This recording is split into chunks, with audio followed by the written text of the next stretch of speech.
ప్రేక్షకులందరికీ కూడా నమస్కారం. ఈరోజు మన మాచర్ల నియోజకవర్గంలో 4 సార్లు మాచర్ల శాసనసభ్యులుగా గెలిచి 5వసారి కూడా విజయకేతనం ఎగరడానికి సిద్ధంగా ఉన్నటువంటి పిన్నెల్లి రామకృష్ణారెడ్డి గారి పిఏ మరుమాముల శ్రీనివాస శర్మ గారితో ముఖాముఖి.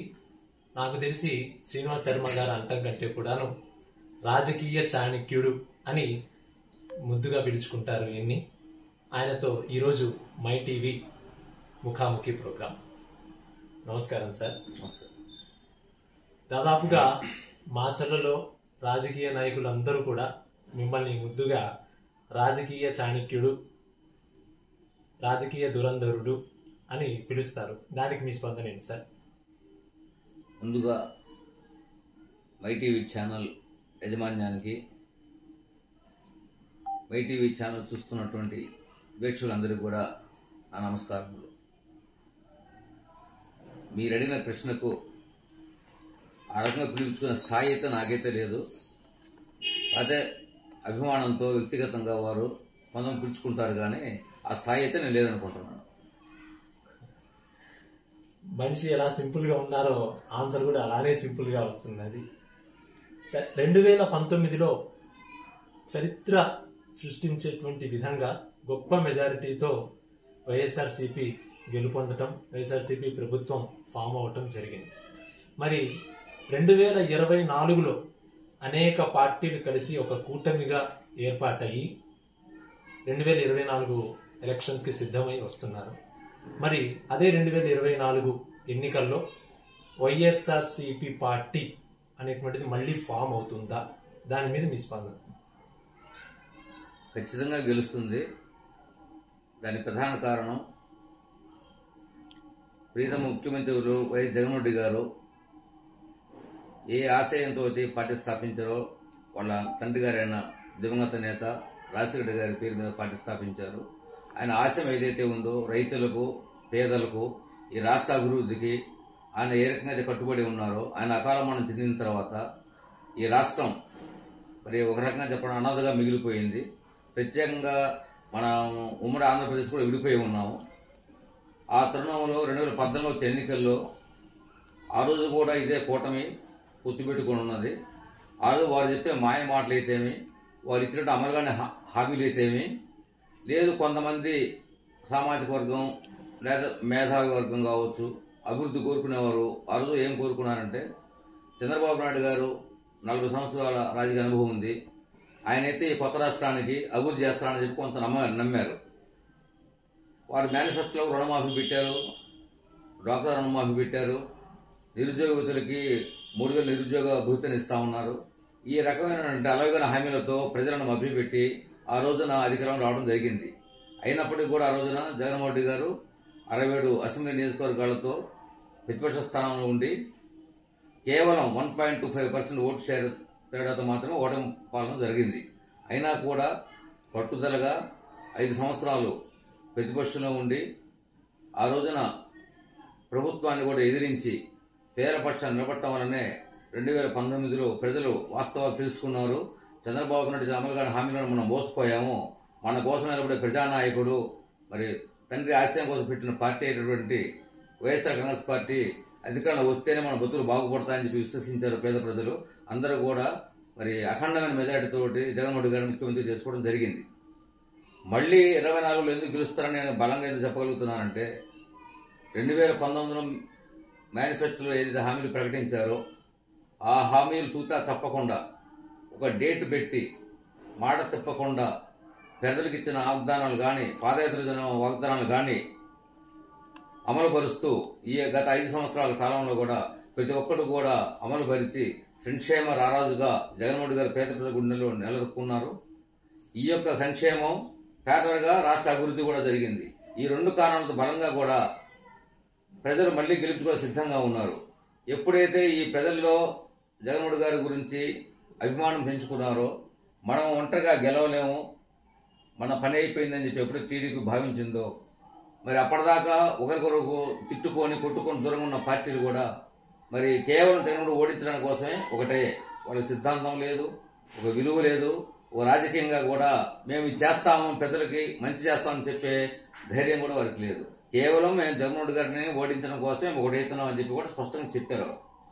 అది కూడా కాకుండా మన రాష్ట్రానికి రాష్ట్ర విభజన జరిగినప్పుడు బీజేపీ ఆనాడు ఏదైతే హామీలు ఇచ్చిందో, మన ప్రధానమంత్రి గారు కూడా మన తిరుపతికి వచ్చినప్పుడు మనకు ప్రత్యేక హోదా ఇచ్చారు, రైల్వే జోన్ ఇచ్చారు హామీ.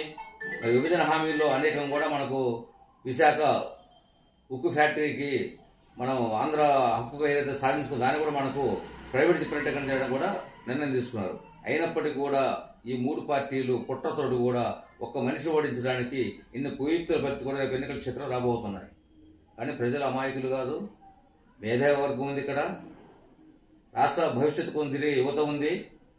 ఇదివరకులాగా ఏదో పేపర్ చదువుకునే స్థాయి కాదు. ఈరోజు డిజిటల్ మీడియా వచ్చింది, సోషల్ మీడియా వచ్చింది. పిన్ టు పిన్ దేశంలో ఏం జరుగుతుంది కూడా సామాన్య ప్రజలకి సమాచారం మీ ఓడి మీడియా ఛానల్ కూడా చేరవేయడం జరుగుతుంది. ప్రజలకు కూడా ఎవరు ఏంటి అనేది కూడా వాస్తవం తెలుసుకుంటున్నారు. కాబట్టి వారిని కుట్రలు పడినా కూడా ఆ ముగ్గురు ఒకటైనా కూడా ఈ ప్రభుత్వానికి కానీ మా నాయకుడికి కానీ వచ్చిన సందేహమే లేదు. మళ్ళీ బంపర్ మీద గెలవబోతున్నాం. ఈసారి ఊహించే పరిణామాలు కూడా మీరు చూడబోతున్నారు. గతంలో 150 సీట్లు వచ్చినాయంటే ఈసారి మించి వస్తాయని కూడా నేను నమ్ముతా ఉన్నాను. ఓకే సార్, మరి 2019 ఎలక్షన్స్ అప్పుడు మన నర్సాపేట ఎంపీగా లావు కృష్ణదేవరాయలు గారు చాలా అభివృద్ధి చేశాము అని చెప్తున్నారు. కానీ 2024 ఎలక్షన్స్కి వచ్చేసరికి ఆయన తెలుగుదేశం పార్టీలోకి చేరడం జరిగింది. నేను చాలా అభివృద్ధి చేశాను అని ఈరోజు ఆయన చెప్పడం జరుగుతుంది. నిజంగా ఆయన కేంద్రం నిధులతోనే చేశారా, లేకపోతే నిజంగా వైఎస్ జగన్మోహన్ రెడ్డి గారి ఆశీస్సులు లేకపోతే అంత అభివృద్ధి జరిగి ఉండేదా? దీని మీద మీ మాట సార్. అది తనకు తానుగా అతిగా ఊహించుకుంటున్నారని నేను అనుకుంటున్నాను. కేవలం 2019 ముందు అతనెవరో ఈ రాష్ట్రానికి తెలియదు, ఈ నియోజకవర్గానికి తెలియదు. కేవలం వైఎస్ఆర్ కాంగ్రెస్ పార్టీలో చేరటం వల్లనే, జగన్మోహన్ రెడ్డి గారు బీఫార్ ఇవ్వటం వల్లనే పలానా ఎంపీ అభ్యర్థిని మనకు తెలిసింది. మా ముఖ్యమంత్రి గారు మీకు పలానా ఎంపీ లావుకృష్ణదేవరాయని పంపిస్తున్నాం, మీరు గెలిపించిందంటే మేము కష్టపడి గెలిపించాం. గెలిపించుకున్న తర్వాత ప్రజలకు ఇచ్చిన వాగ్దానం జగన్మోహన్ గారు ఏదైతే ఉన్నారో ఆయన చెప్పిన విధంగా ఆయన కూడా పనిచేశాడు. మేము ఎలాగైతే పనిచేసామో పార్టీకి ఎంపీగా గెలిచిన తర్వాత ఆయన కూడా పనిచేశాడు. వితౌట్ సీఎం గారు కృష్ణదేవరాయని పనిచేసేవాడా కాదు. ముఖ్యమంత్రి గారు ఆ స్థానం ఉండబట్టే, మన ప్రభుత్వ అధికారం ఉండబట్టే ఆయనకు ఆ స్థానం దక్కింది. ఆ స్థానం దగ్గర ఆయన పనిచేశాడు, నేను పనిచేయటం అనట్లేదు. కానీ నేనే చేశానంటే మాత్రం నేనేదో ఒప్పుకునే స్థితిలో నేను లేదు, ప్రజలు అంతకంటే లేరు.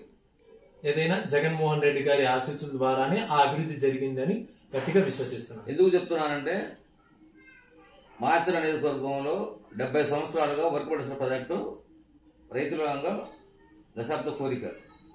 అనేక పార్టీలు వచ్చి, అనేక ప్రభుత్వాలు వచ్చి, అనేక మంది ఎమ్మెల్యేలు గెలిచారు, ఎంపీలు గెలిచారు, ఎవరు తీసుకురాలేదు. ఈరోజు ఎందుకు అమలైంది? ఆ పని చేయాలా రైతులకు చిత్తశుద్ధి ఉండటం వల్ల ఈరోజు అయింది. ఆ చిత్తశుద్ధి ఎవరికి ఉంది? ముఖ్యమంత్రి స్థానం జగన్మోహన్ రెడ్డి గారికి ఉండబట్టే అయింది. ఆయన సంతకం పెట్టబట్టే కింద స్థాయి అందరూ పనిచేస్తారు. కింద స్థాయిలో గ్రామ సర్పంచ్ ఉంటారు, ఎంపీటీసీ ఉంటారు, మా ఊరు పార్టీ క్యాడర్ ఉంటుంది, అధికారులు ఉంటారు, ఇంజనీరింగ్ అధికారులు ఉంటారు. ఎవరి స్థాయిలో వారు పని చేయబట్టే ఆ ప్రాజెక్టు, ఆ ఫైలు ఢిల్లీ దాకా తీసుకెళ్లాడు ముఖ్యమంత్రి. మనం కూడా బీజేపీ ప్రభుత్వానికి కేంద్రం రాష్ట్రం ఉన్న సఖ్యత రీత్యా వాళ్ళకి రాజ్యసభలో మన అవసరం ఉంది కాబట్టి మనం కూడా వారికి కూడా బిల్లుకు అనేక సార్లు మద్దతు ప్రకటించాము. దాంట్లో కోరికలే మాకు ఈ ప్రాజెక్ట్ అవసరం ఉంటే వారు కూడా ఇతను మనకు స్నేహితుడిగా ఉన్నాడు కాబట్టి పని చేద్దామని కూడా మోడీ ప్రభుత్వం కూడా మనకి ప్రాజెక్టుకి అటవీ శాఖ అనుమతులు ఇచ్చింది. అది కూడా ఎందుకు ఇచ్చిందంటే కేవలం జగన్మోహన్ రెడ్డి గారి స్థానం ఉండటం వల్లనే. దేశవ్యాప్తంగా 42 ప్రాజెక్టులు ఈ అటవీ శాఖ పర్యావరణ కింద పెండింగ్లో ఉన్నాయి. కానీ 42 ప్రాజెక్టులకు అనుమతి ఇవ్వలే మోడీ ప్రభుత్వం. కేవలం ఒక వర్క్ ప్రాజెక్టు మాత్రం అనుమతి ఇచ్చింది. అది ఇచ్చినారంటే జగన్మోహన్ రెడ్డి గారు పట్టుదల పట్టబట్టే ఇచ్చారు. ఆయన ఎంపీ స్థాయిలో ఢిల్లీలో పనిచేయాలి కాబట్టి ఆ పనిచేశాడు. జగన్మోహన్ రెడ్డి గారి సూచన ప్రకారం ఏ ఆఫీసు పోవాలా, ఏ మంత్రిని కలవాలా, ఏ రకంగా చెప్పాలన్న ప్రశంసించబట్టే వచ్చింది. కానీ నేను ఒక్కనే తెచ్చానని మాత్రం నేనేదో ఒప్పుకునే స్థానం నేనైతే లేదు, ప్రజలు అందుకంటే లేదు. 2019లో ఆ స్థానంలో లావు కృష్ణదేవరాయలు గారు ఉన్నారు. 2024లో ఇప్పుడు నెల్లూరు నుంచి వైఎస్ జగన్మోహన్ రెడ్డి గారు ఎంపీ అభ్యర్థిగా అనిల్ కుమార్ యాదవ్ గారిని ఇక్కడికి నర్సాపేటకు పంపించడం జరిగింది. ఆయన ప్రోగ్రెస్ ఎలా ఉందంటారు? ఖచ్చితంగా అక్కడ మళ్ళీ వైసీపీ అనేటువంటి శంకరావం పూరిస్తుందా? ఖచ్చితంగా గెలుస్తుందని నర్సాపేట పార్లమెంటు. ప్రధాన కారణం అనిల్ కుమార్ యాదవ్ గారు నెల్లూరు జిల్లా వాసి అయినప్పటికీ మన ముఖ్యమంత్రి గారు ఎంతో నమ్మకంతో మనకు అభ్యర్థిగా ప్రకటించున్నారు. దాన్ని నేను స్వాగతిస్తూ ఉన్నాను. పార్లమెంట్ అభ్యర్థిగా రాష్ట్రంలో దేశంలో ఎక్కడైనా పోటీ చేయొచ్చు. అది రాజ్యాంగం కల్పించిన హక్కు. దాన్ని ఎవరు కాదంటానికి వీల్లేదు. మన నర్సాపేటకి ఎందుకు నరేంద్ర కుమార్ యాదవ్ కావాలి అంటే వైఎస్ఆర్ కాంగ్రెస్ పార్టీ సిద్ధాంత ప్రకారంగా బడుగు బలైన వర్గాలకి రాజ్యాధికారం కావాలా, సోషల్ ఇంజనీరింగ్ అమలు చేయాలా, సామాజిక న్యాయం అమలు చేయాలనే ఉద్దేశంతో ప్రతి కులాన్ని రాజకీయంగా పైకి తీసుకురావాలనే మా పార్టీ సిద్ధాంతం ఏదైతే ఉందో ఆ సిద్ధాంతం ప్రకారమే మేము మా నియోజకవర్గాల వారీగా అసెంబ్లీ కానీ పార్లమెంటు కానీ సీట్ల ఎంపికలో బడుగు బలైన వర్గాల అత్యధిక స్థానం కూడా మేము ఇవ్వడానికి నిర్ణయించుకొని నిన్న ప్రకటించిన స్థానంలో కూడా 50% పైగా బీసీలో ప్రకటించాం. బీసీలో ఎందుకు ప్రకటించామంటే సుమారుగా బీసీలో రాష్ట్రంలో జనాభాలో 65% జనాభా బీసీలకు ఉంది. మరి వారికి ఎప్పుడు న్యాయం జరుగుతుంది, వారి కులానికి ఎప్పుడు అవకాశం ఇవ్వాలా, వాళ్ళు కూడా నాయకత్వం ఎప్పుడు పెంచి పోషించాలా. ఈ రోజు జగన్మోహన్ గారు ఏదో పార్టీ పెట్టారు, ఈ పార్టీ ద్వారా సాధ్యం అవుతుంది కాబట్టి బడుగు బలైన వర్గాలు మమ్మల్ని ఆదరిస్తున్నారు కాబట్టి మేము కూడా వాళ్ళ నాయకత్వాన్ని పెంచి పోషిస్తున్నాం. ఆ నాయకత్వం ఇముడి బుచ్చుడు ఎవరైతే ముందుకు వస్తున్నారో అటువంటి అభ్యర్థి అనిల్ కుమార్ నర్సాపేట పార్లమెంట్లో మరి సుమారుగా 14-15 లక్షల ఓటు బ్యాంకు ఉంటే సుమారుగా 7 లక్షల ఓట్లు బీసీల ఓట్లు ఉన్న ఏ కులమైనా కూడా అది దృష్టి పెట్టుకుని ఆ కులాలకు కూడా ఒక అవకాశం ఇవ్వాలా. ఇది బీసీకి కేటాయించారు. 70 సంవత్సరాలు ఈ బీసీ ఈ నర్సాపేట పార్లమెంట్ అప్పుడు ఏబీసీ కూడా కేటాయించలేదు. ఇప్పటిదాకా అగ్రవర్ణాలు ఓసీలు చేశారు. కానీ ఈరోజు సామాజిక సమీకరణలో భాగంగా బీసీలో పెద్దపేట వేయాలని జగన్మోహన్ గారి సంకల్పం ఏదేముందో ఆ సంకల్ప భవన్ అనిల్ కుమార్ యాదవ్ గారు వచ్చారు. పల్నాడు ప్రజలు ఆయన స్వాగతిస్తారు. ప్రజల అభిమానంతో మళ్ళీ కూడా తప్పకుండా అక్కడ మీద గెలుస్తారని నాకు నమ్మకం. ఓకే సార్, యాక్చువల్గా ఈ పల్నాడు ప్రాంతంలో ముఖ్యంగా మన మాచర్లపట్నం చూసినట్లయితే ఒకసారి ఒక సీజన్లో గెలుపొందినటువంటి నాయకుడు నెక్స్ట్ ఎలక్షన్స్ కి గెలవటం అనేటువంటిది చాలా కష్టంగా మారుతుంది. అలాంటిది పిన్నెల్లి రామకృష్ణారెడ్డి గారు అనేటువంటి ఒక వ్యక్తి 4 సార్లు వరుసగా శాసనసభ్యులుగా ఎన్నికయ్యారు. 5వసారి కూడా సిద్ధంగా ఉన్నారు. అయితే ఈ 4 సార్లు కూడా గెలవటంలో మీ పాత్ర ఎంతవరకు ఉంది? ఒక కార్యకర్తగా, ఒక స్నేహితుడిగా ఎంతవరకు ఉందో అంతవరకు నా పాత్ర. మిగతా అంతా కూడా జగన్మోహన్ గారి ఆదేశ ప్రకారం ఎమ్మెల్యే అభ్యర్థిగా పోటీ చేస్తున్నాడు.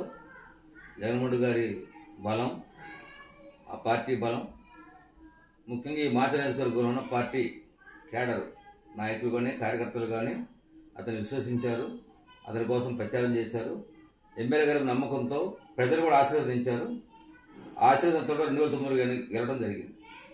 కానీ రాజశేఖర రెడ్డి గారి అకాల మరణం తర్వాత ఆ రోజు ఉన్న కాంగ్రెస్ పార్టీ ఏదైతే రాజశేఖర రెడ్డి గారి కేసులు పెట్టి జగన్మోహన్ గారిని జైలుకు పంపించిందో ఆ రోజు నియోజకవర్గ ప్రజల యొక్క రాష్ట్ర ప్రజలు కూడా ఎంతో కూడా ఒక శోకసంతృప్తిలో ఉన్న సమయంలో పార్టీ కేడర్ అభిప్రాయం మేరకు మన ఎమ్మెల్యే రామకృష్ణ గారు జగన్మోహన్ గారి బాట నడవడానికి నిర్ణయం తీసుకున్నారు.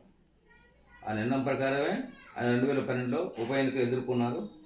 ఆ రోజు ఉన్న రాజశేఖర గారి మీద అభిమానం అయితేమి, ఇక్కడ ఉన్న ప్రజల్లో ఉన్న అభిమానం అయితేమి ఉప ఎన్నికలు కూడా గెలుపొందడం జరిగింది.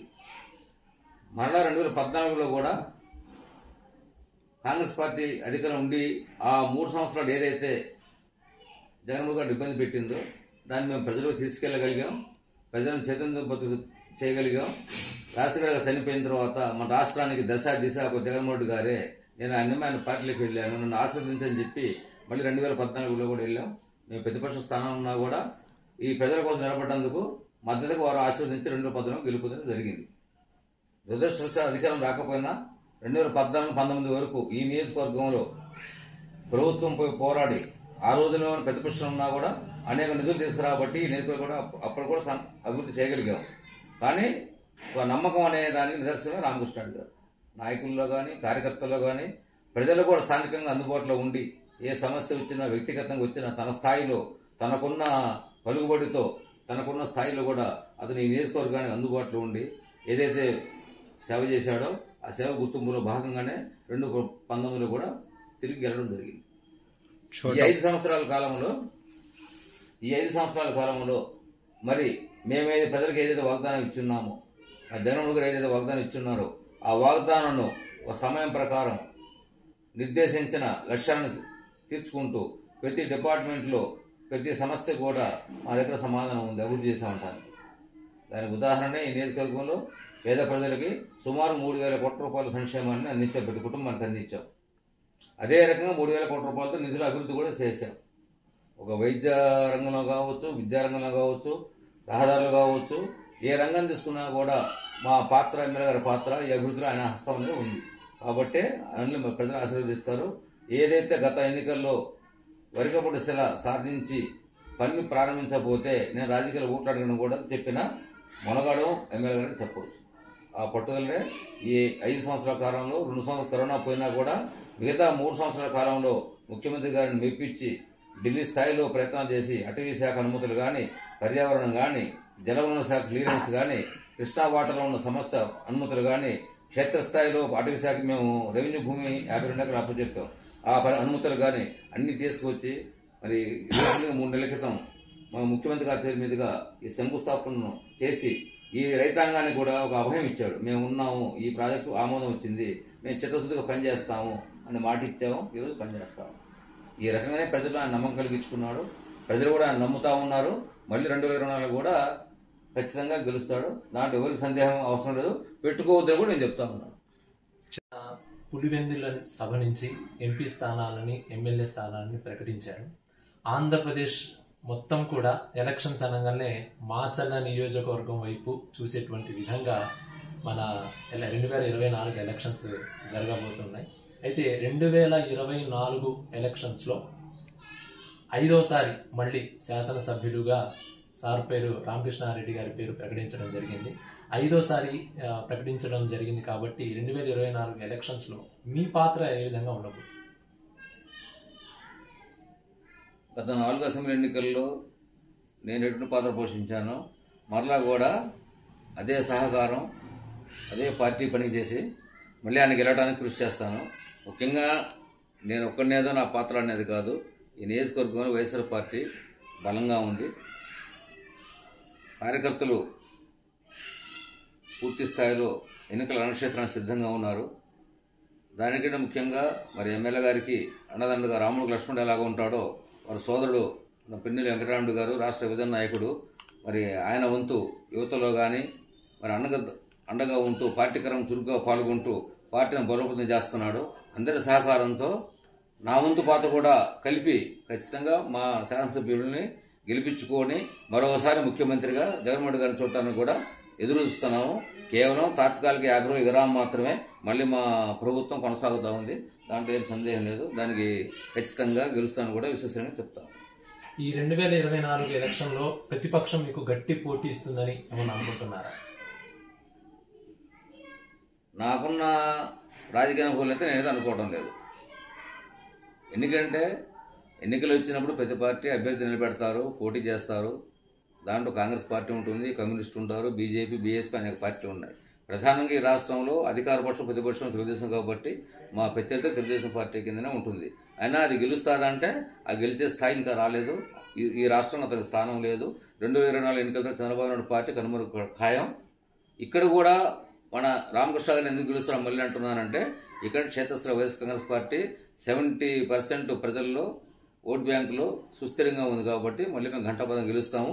ఎవరున్నా వాళ్ళు గెలుస్తారు అనుకుంటే అది ఎన్నికల ప్రచారానికి పెట్టుకున్న హైప్ మాత్రమే కానీ వాస్తవం కాదు.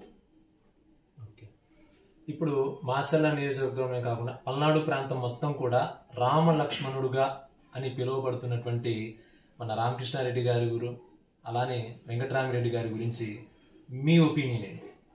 అంటే మా అందరికంటే కూడా మీరు దగ్గర నుంచి వాళ్ళని చూశారు కాబట్టి, చూస్తుంటారు కాబట్టి వాళ్ళిద్దరి మీద మీ ఒపీనియన్ ఏంటి?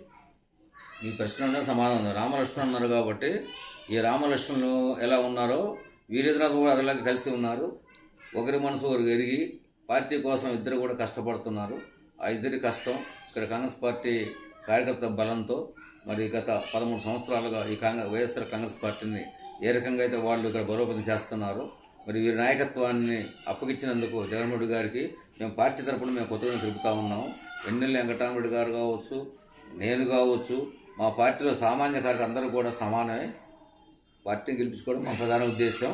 రేపు ఎన్నికల రణక్షేత్రానికి దూసుకెళ్తాం, ప్రజల మన్నలు పొందుతాం, మేము చేసింది చెప్తాం, చెప్పి మేము చేశామని నమ్మకుంటే ఓటేమని అడిగే దమ్మున్న పార్టీ మా వైఎస్ఆర్ కాంగ్రెస్ పార్టీ.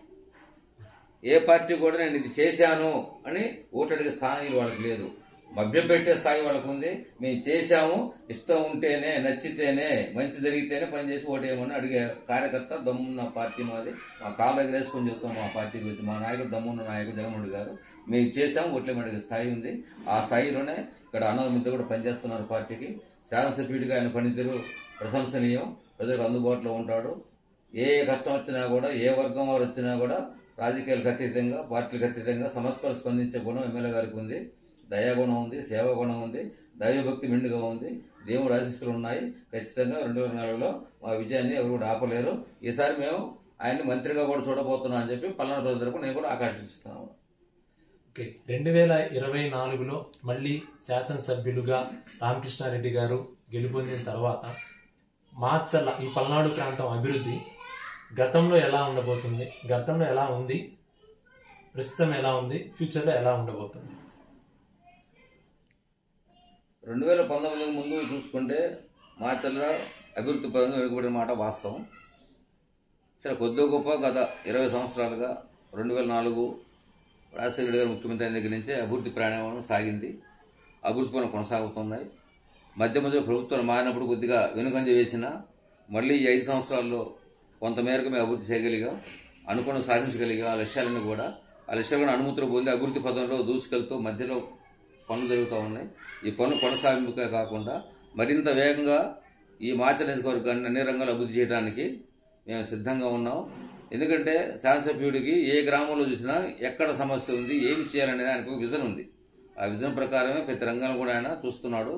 ప్రధానంగా విద్యారంగంలో గతంలో చూసుకుంటే ఎంతో వెనుకబడి ఉంది. ఊరికో ప్రైవేట్ స్కూల్ ఉండేది, కాన్వెంట్ ఉండేది, ప్రభుత్వ స్కూల్ ఉండేది. కానీ ఉపాధ్యాయులు లేక, సరైన వసతులు లేక ఈ పేద ప్రజలు స్కూల్కి వెళ్ళి చదివే పరిస్థితి లేదు. ఈ రోజున ఈ జగన్మోహన్ గారు పెట్టిన సంస్కరణలో భాగంగా నాడు నాడు కింద విద్యారంగంలోనే ప్రతి గ్రామంలో కూడా గవర్నమెంట్ స్కూల్ని, కార్పొరేట్ స్కూల్ అభివృద్ధి తెచ్చాం. వారికి డబ్బులు పెట్టి ప్రైవేట్ స్కూల్కి వెళ్ళాల్సిన అవసరం లేదు, మన స్కూల్కి మనకి వెళ్దాం, మన గవర్నమెంట్ మంది అనే నిర్ణయానికి పేద ప్రజలు ఇచ్చారు. వాళ్ళ పిల్లలు చదివించుకుంటున్నారు. వాళ్ళు ఇవాళ ఐఐటి కానీ, ఐటీఎంలు కానీ, ఎంబీబీఎస్లు కానీ, మరి నేషనల్ లెవెల్లో కూడా మన విద్యార్థులు పోటీ పడతా ఉన్నారు. కార్పొరేట్ స్కూల్కి రాని ర్యాంకులు కూడా మన ప్రభుత్వ స్కూల్కి వస్తూ ఉన్నాయి. మార్పు అంటే అదే ముఖ్యంగా. అదే రకంగా వైద్య రంగం చూసుకుంటే మన మాచర్ల హాస్పిటల్ ఉంది. అంతకు 30 బెడ్ హాస్పిటల్, ఇప్పుడు 50 పడకల ఆసుపత్రిగా తెచ్చాం. ఇప్పుడు 100 పడకల ఆసుపత్రి కూడా నిన్న మొన్న ఫైనాన్స్ క్లియరెన్స్ కూడా వెళ్ళింది. అది ఈయన వస్తే గుంటూరు జనరల్ హాస్పిటల్ ఏ విధంగా ఉంటుందో మాచర్ల ప్రభుత్వ హాస్పిటల్ ఆ విధంగా ఉంటుంది. ఇప్పటికే మాచర్ల ప్రభుత్వ హాస్పిటల్లో అన్ని రంగాలకు తీర్చిదిద్దాము. మినిమం నీడ్స్ ఇవ్వడానికి కూడా మేము సిద్ధంగా ఉన్నాం. డాక్టర్లు కానీ, సిబ్బంది కానీ అందుబాటులో ఉన్నారు. ఈ రకంగా ప్రతి గ్రామంలో, ప్రతి మండలానికి 2 పిహెచ్సీలు ఏర్పాటు చేశాం. ప్రతి పిహెచ్సీ కూడా 2 డాక్టర్లు పెట్టాం. ఏ డాక్టర్లు గతంలో డాక్టర్ ఉండేవారు కాదు, ఇవాళ ప్రతి పిహెచ్సీకి 2 డాక్టర్లు ఉన్నారు. అదే మా అభివృద్ధికి నిదర్శనం.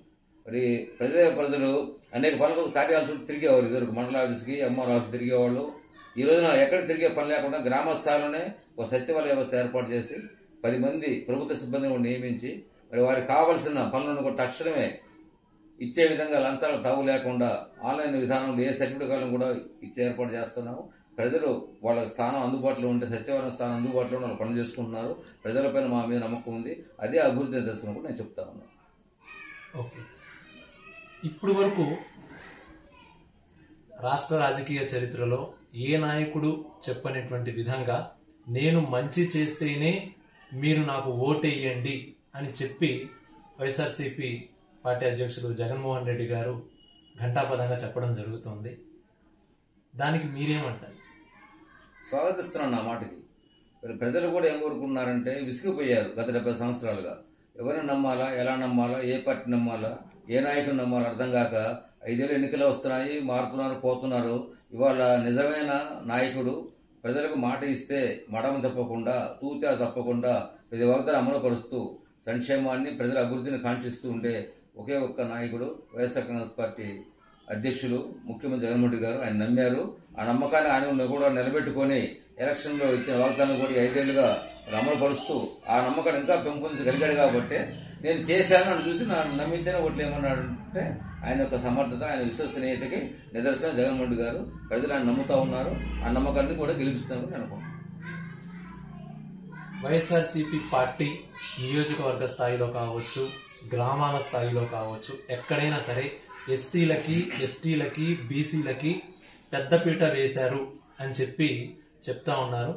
అలానే మన మాచర్ల నియోజకవర్గంలో కూడా ఎస్సీలకి, ఎస్టీలకి, బీసీలకి, మైనార్టీస్కి ఎక్కువగా ప్రియారిటీ ఇవ్వటం అనేటువంటిది కూడా జరిగింది అని అంటున్నారు. అలా ఇస్తే ఎటువంటి ప్రాధాన్యం వాళ్ళకి కల్పించారు? మన ప్రజాస్వామ్య పద్ధతిలో ప్రభుత్వం ఏర్పడిన తర్వాత ఇదివరకు ఎన్నికల్లో సర్పంచ్ కానీ, ఎంపీపీ, జెడ్పీసీ కానీ ఎన్నికలు జరుగుతాయి. ఆ ఎన్నికలు జరిగితే గతంలో మనకు స్థానిక సంస్థలు 33% మాత్రమే రిజర్వేషన్ ఉంది. కానీ జగన్మోహన్ రెడ్డి గారు 50% రిజర్వేషన్ తీసుకొచ్చి పార్టీ పదవుల్లో కానీ, నామినేట్ పదవుల్లో కానీ 50% రిజర్వేషన్ చట్టం తీసుకొచ్చి ఏ రాష్ట్రం లేని విధంగా ఈ రాష్ట్రంలో 50% పదవులని కూడా బడుగు బలహీన వర్గాల వారికి మేము అందించగలుగుతాం. అంటే వారి యొక్క అభివృద్ధిని దృష్టి పెట్టుకుని రాజకీయంగా వారిని కూడా పైకి తీసుకురావడం లక్ష్యంతోనే మేము మా పార్టీ సిద్ధాంత ప్రకారంగా కూడా ఆ విధంగా మేము పెంచగలిగాం. ఆ పెంచిన దాని ప్రకారం కూడా అందరు నాయకులు కూడా మేము తయారు చేస్తా ఉన్నాం. అందులో భాగంగానే ఇక్కడ కూడా మేము ఇచ్చాం. గతంలో నామినేట్ పోస్టులు అంటే ఒక ఓసీలకు మాత్రమే ఉండేది. కానీ ఇక్కడ జాయింట్ చైర్మన్లు బీసీలు అయ్యారు, ఎస్సీలు అయ్యారు, ఎంపీపీలు, జెడ్పీటీసీ ఉన్నాయి, వాళ్ళు ఎస్సీలు అయ్యారు, బీసీలు అయ్యారు, మున్సిపల్ చైర్మన్లు ఉన్నాయి, ఇద్దరు ఓసీలు నిలబడేవారు. ఇవాళ చట్టం తెచ్చాము. చట్టం తేవడం కాకుండా దాన్ని మించి కూడా మేము 50% పైగా కూడా పదవులు ఇచ్చాం. ఎందుకు ఇచ్చాం? వాళ్ళు కూడా రాజకీయ చైతన్యాన్ని మేము తయారు చేస్తున్నాం. వచ్చిన నాయకుడికి మేము ఒక అవకాశం ఇస్తున్నాం. అవకాశం ఇచ్చిన దానికి వారు సద్వినియోగం చేస్తున్నారు. వారు కూడా పనిచేయబట్టి మా పార్టీ బలంగా ఉందని నిదర్శనం. ఓకే సార్, ఓవరాల్గా మీరు మాచర్ల నియోజకవర్గ ప్రజలకి ఇటువంటి సందేశాన్ని ఇవ్వాలనుకుంటున్నారు? 2024 ఎలక్షన్స్ దృష్టిలో పెట్టుకొని మాచర్ల నియోజకవర్గ ప్రజలకి ఎటువంటి సందేశాన్ని ఇస్తామనుకుంటున్నారు? ప్రజలందరికీ తెలుసు, ప్రత్యేకంగా వారి సందేశం ఇవ్వాల్సిన అవసరం అయితే లేదు. కాదు నా వంతుగా వారికి మాత్రం ప్రజలకు ఒక విజ్ఞప్తి చేస్తా ఉన్నాను. ఈ నియోజకవర్గంలో ఈ మాచర్ల అభివృద్ధి కానీ, ప్రజల యొక్క సంక్షేమాన్ని కానీ, ప్రజల యొక్క బాగోలు స్థితిగతులు కానీ, మన ప్రాంత అభివృద్ధిని కోరుకునే ఒక వ్యక్తి రామకృష్ణ గారు ఉన్నారు. గత 4 సార్లుగా మీరు ఆశీర్వదించి ఆయన గెలిపించారు. మీ నమ్మకాన్ని ఆయన బొమ్ము చేయకుండా అందుబాటులో ఉంటూ ఆయన స్థాయికి మించి కూడా ఇక్కడ అభివృద్ధి చేశాడు, మళ్ళీ చేస్తాడు. ఏదైతే గతంలో ఇచ్చిన హామీలు ఉన్నాయో మీ అందరికీ తెలుసు. ఆ హామీలు కూడా నిలబెట్టుకొని మాట ఇచ్చిన ప్రకారం కూడా ప్రభుత్వం దగ్గరికి వెళ్లి జగన్మోహన్ గారి దగ్గర అనుమతి తీసుకొని ఇక్కడ అభివృద్ధి చేస్తా ఉన్నాడు. దాని నిదర్శనం వర్కపడిశీల. ఆ వర్కపడిశీల ఎవడు తీసుకురాంది మన ఎమ్మెల్యే గారు పట్టుబట్టి గత ఎన్నికల్లో ఏదైతే ఛాలెంజ్ చేశాడో ఆ ఛాలెంజ్ నిలబెట్టి మీ ముందు కూడా చూపించాడు. చూపించడం కూడా పనులు జరుగుతూ ఉన్నాయి. అదే మా చిత్తశుద్ధి నిదర్శనం. ఆ పనులు మళ్ళీ పూర్తి కావాలన్నా, ఇక్కడ అభివృద్ధి ఆగకుండా మరి ప్రజలకు అందుబాటులో ఉన్న నాయకుడు కావాలన్నా వైఎస్ఆర్ కాంగ్రెస్ పార్టీ ఆశీర్వదించమని, రామకృష్ణారెడ్డి గారు ఆశీర్వదించమని, దానిలో ఆ గెలుపులో మీరు కూడా భాగస్వామ్యం కలముకుంటే నేను కోరుతా ఉన్నాను. మన శాసనసభ్యులు రామకృష్ణారెడ్డి గారి గురించి క్లుప్తంగా చెప్పాలి అని అంటే మీరేం చెప్తారు? ఒక నాయకుడిగా ఎదగాలంటే అనేక రకమైన లక్షణాలు కలిగి ఉండాలి. ఆ కలిగి ఉన్నప్పుడే ప్రజలు కూడా ఒక నాయకుని కూడా గుర్తిస్తారు.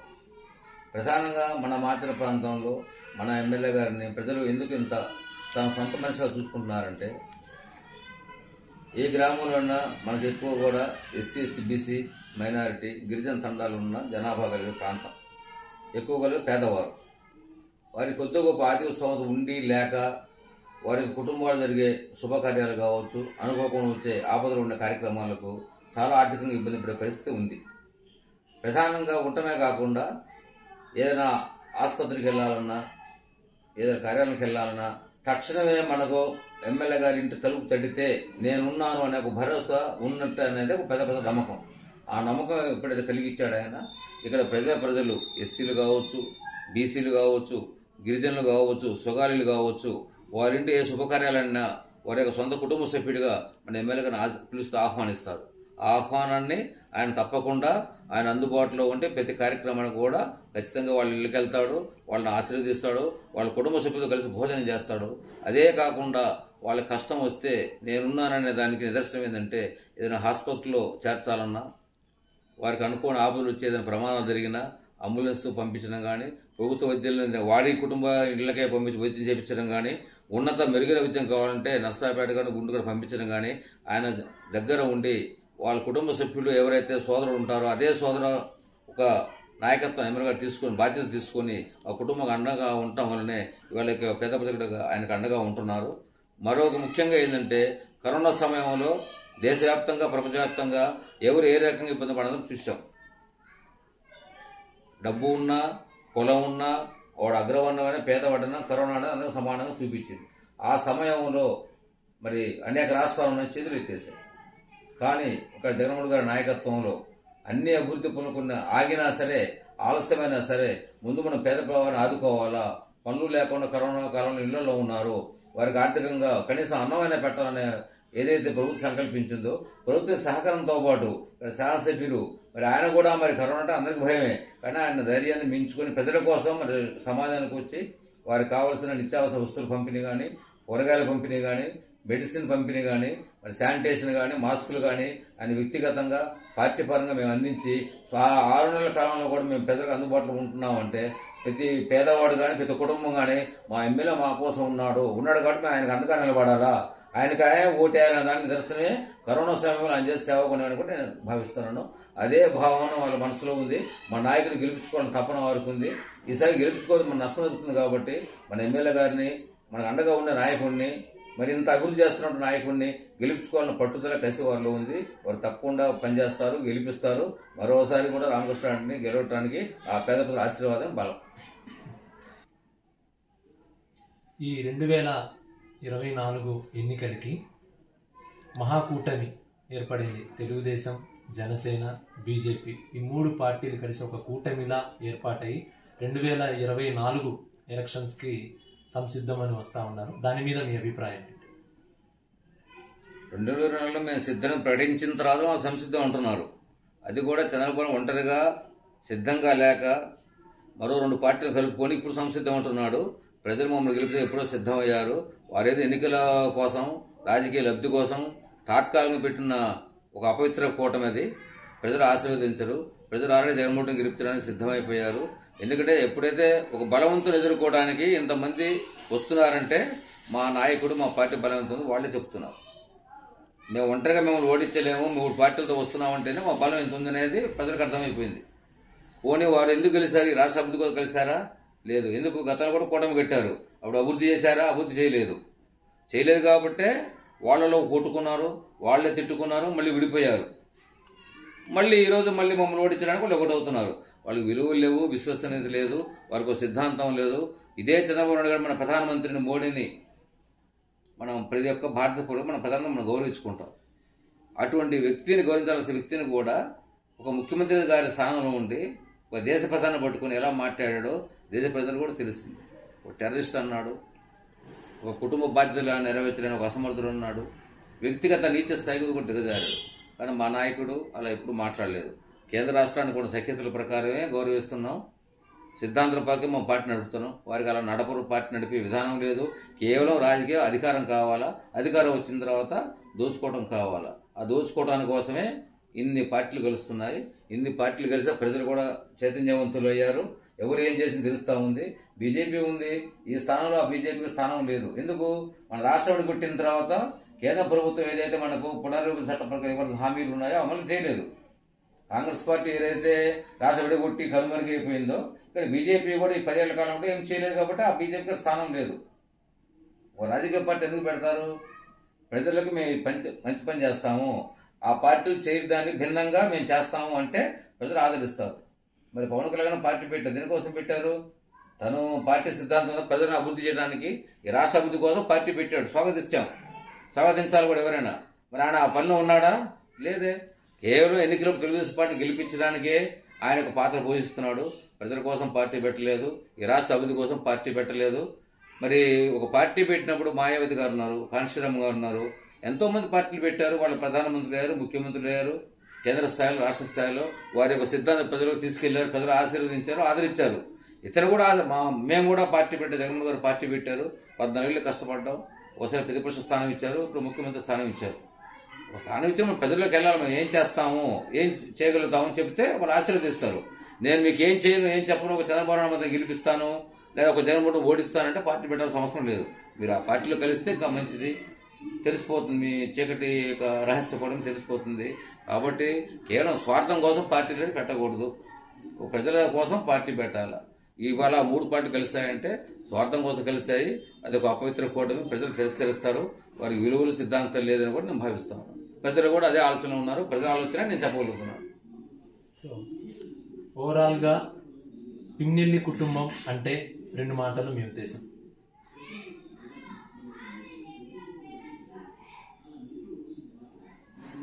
పిన్నెల్లి కుటుంబానికి పిన్నెల్లి అనే బ్రాండ్ ఎందుకు వచ్చిందంటే, రాజకీయంగా వారి కుటుంబం గత 40 సంవత్సరాలుగా నాయకత్వాన్ని తీసుకొని ఒక పార్టీకి ఒక రిప్రజెంటేషన్ చేస్తూ ఈ యొక్క నియోజకవర్గ ప్రజల్లో వారు ఆ పార్టీలో కానీ కార్యకర్తలు కానీ ప్రజల్లో కానీ ఒక అభిమానం సంపాదించుకోవడం నాయకత్వ లక్షణాలు వారికి వచ్చాయి. ఎప్పుడైతే నాయకత్వ లక్షణం పులిపుచ్చుకున్నారో అదే గతంలో కాంగ్రెస్ పార్టీ కావచ్చు, ఇప్పుడు వైఎస్ఆర్ కాంగ్రెస్ పార్టీ కావచ్చు, ఆ నాయకత్వాన్ని వాళ్ళకి అప్పచెప్పారు.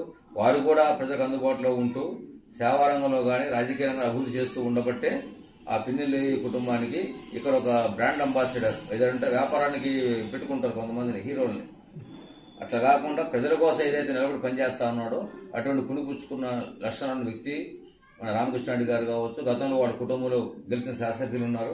ఆ పరంపర కొనసాగుతూ ఉంది. ఇక్కడ పిన్నెల్లి కుటుంబానికి మాచిన ప్రజలకు ఏదో ఒక సంబంధం ఏర్పడింది. ఎవరు తీసేసేది కాదు, ఒకవేళ కొనుక్కుంటే వచ్చేది కూడా కాదు. అది ప్రజలు ఇచ్చిన బ్రాండ్ అని నేను భావిస్తాను. పిన్నెల్లి వెంకటరామరెడ్డి గారి మీద మీ ఒపీనియన్?